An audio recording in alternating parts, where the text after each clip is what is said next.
Hello guys and welcome back to another episode of Italian Politician of the Week. I am Ipernik, the great is silent, and today we are talking about Pietro Nenni, journalist, politician and historical leader of the Italian Socialist Party. When I decided to make a video on Nenni, I expected it to be about the organic left coalition and his relation with Saragat. But when I started to read about his pre-war history, I began to realize that there is a lot more to him and I can't wait to get into it. As usual, remember to like, comment and subscribe if you appreciate what I do, and check out the links in the description for the merch, Discord and Subscribe Star. Now let's roll the intro.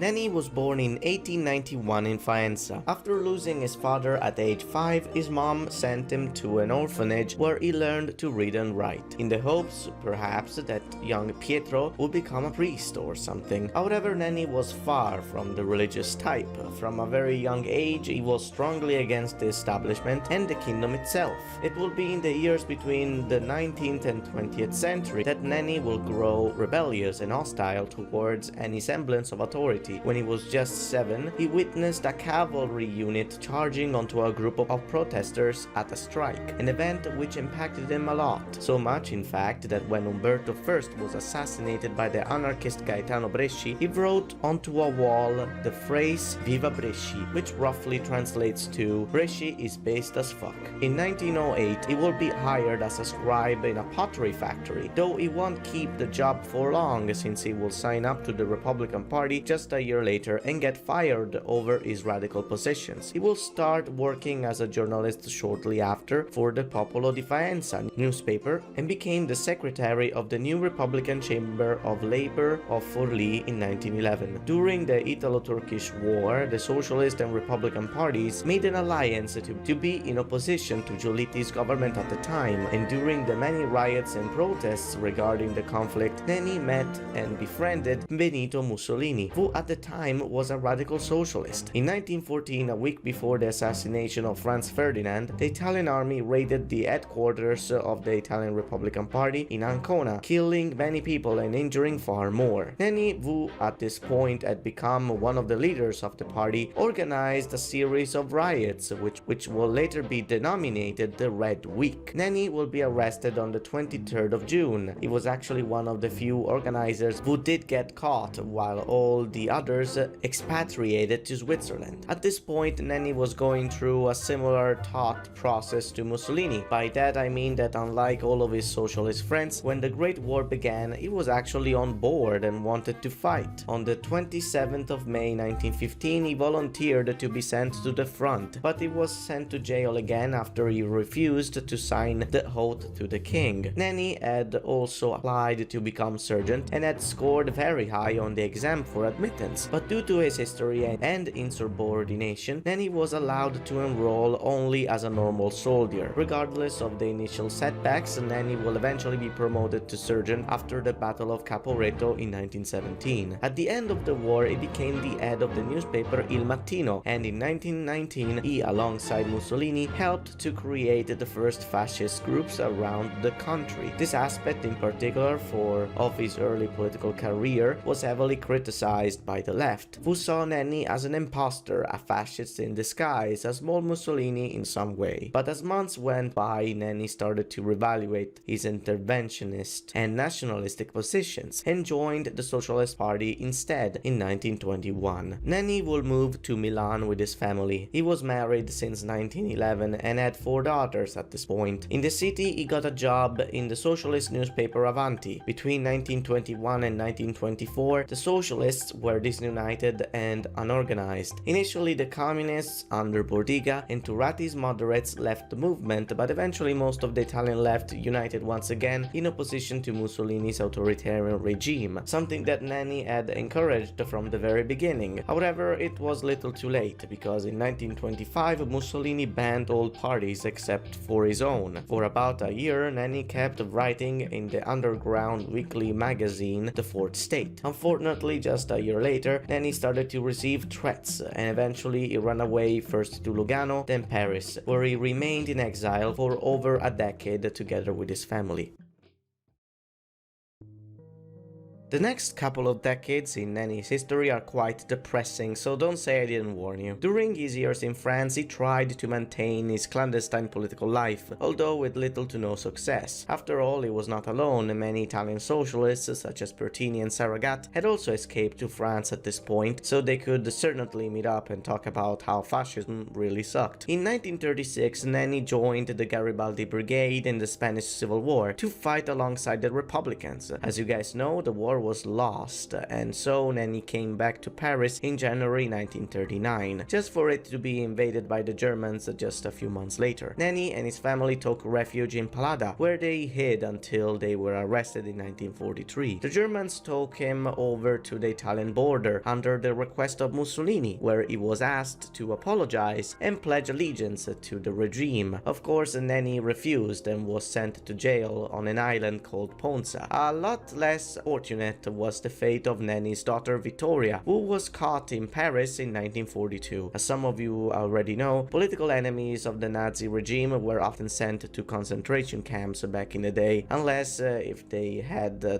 nationality of one of the other Axis powers. Vittoria could have been sent to jail in Italy since she was Italian. However, she felt French, and in a sign of solidarity for her compatriots, she accepted to be sent to Auschwitz, where she perished. What makes this a lot more tragic is the fact that just a year after her sacrifice, Mussolini was deposed and peace was signed. On July 27, 1943, 3 days after the night of the Great Council, which brought about the fall of fascism, from the window of his cell, Nenni glimpsed Mussolini and noted this in his diary. "Now I see Mussolini with my telescope. He too is at the window, in shirt sleeves and with a napkin over his forehead. Jokes of fate. 30 years ago, we were in prison together, bound by friendship that seemed to defy the storms of life. Today, we are both confined to the same island, I by decision, he by the decision of the king and the military court, who used them against us and against the people. In August of that year, he will be freed by Pertini and Saragat. Then he will rightfully join the resistance and took part to many expeditions and attacks against the Nazis and the Italian Social Republic until the end, when Mussolini will be killed by Longo's Garibaldi Brigade. Nenni rejoined the Socialist Party in 1943 and then joined the National Liberation Committee with the Communists, Liberals and Christian Democrats. He will take part as minister to the government coalition of the kingdom until the end of the war and eventual birth of the Italian Republic.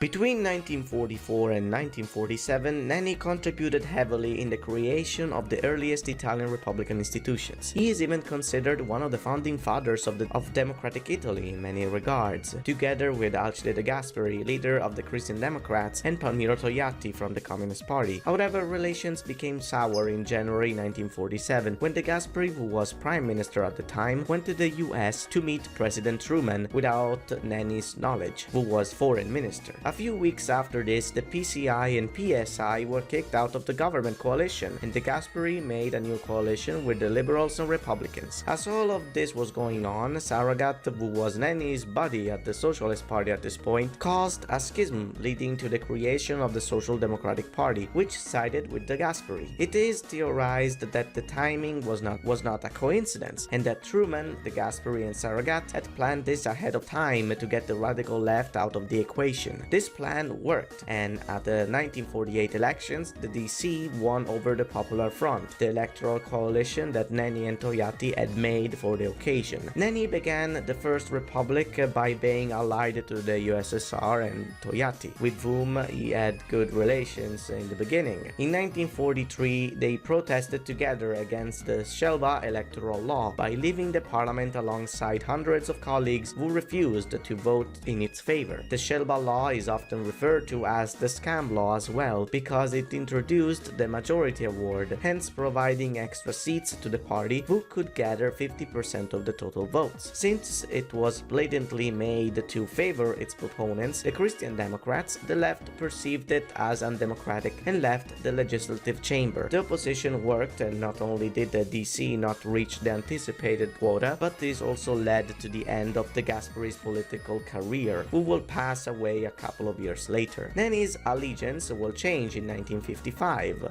when the USSR invaded Budapest with tanks. Togliatti took Russia's side on this, but the socialists were not convinced, and so they started to look at the center, where things looked bright. Between 1955 and 1962, in fact, Giovanni Gronchi, the Gasperi's biggest rival in the Democrazia Cristiana, was elected president of the Republic. This nomination was won thanks to the coordination of Enrico Mattei and his second-in-command, Eugenio Cefis, who brought the votes of the MSI and convinced the left-wing Christian Democrats and Socialists to vote together respectively. Together, Mattei and Gronchi nationalized energy production and oil extraction, made Italy a non-aligned power in Europe, started an economic boom, and passed a series of social reforms in the country. I forgot to mention that Mattei is the president of Eni, Italy's first oil extraction and energy company. All of this overall attracted Nenni's interest, and eventually culminated into an alliance with the emerging new leader of DC, Aldo Moro. The two built a strong alliance, which was consolidated in 1963 with the creation of the first Moro government and the inclusion of the first socialist ministers after 15 years. Nenni was made deputy prime minister, and together the two run the country for 3 legislations. Not a lot of people looked at this coalition positively at the beginning. One of its most bitter opponents was President of the Republic Antonio Segni. However, historians today attribute most, if not all, of Segni's negativity towards the alliance to paranoia and borderline insanity. He was so concerned over a possible communist revolution by allowing socialists to get into power that he recommended his colleagues to hide guns and knives into their drawers. At some point, he grew close to General De Lorenzo, who at the time was the head of the Italian Secret Services. It is presumed that both of them, with the collaboration of the secret anti-communist organization Gladio, funded by NATO, they had come up with a secret plan to kidnap all major members of the Socialist and Communist Party in the case of an uprising. The procedure, which they called Plan Solo, essentially consisted in taking about 600 political prisoners to a military base in Sassari. Of course, this plan never came to be because 1. A revolution never came, and 2.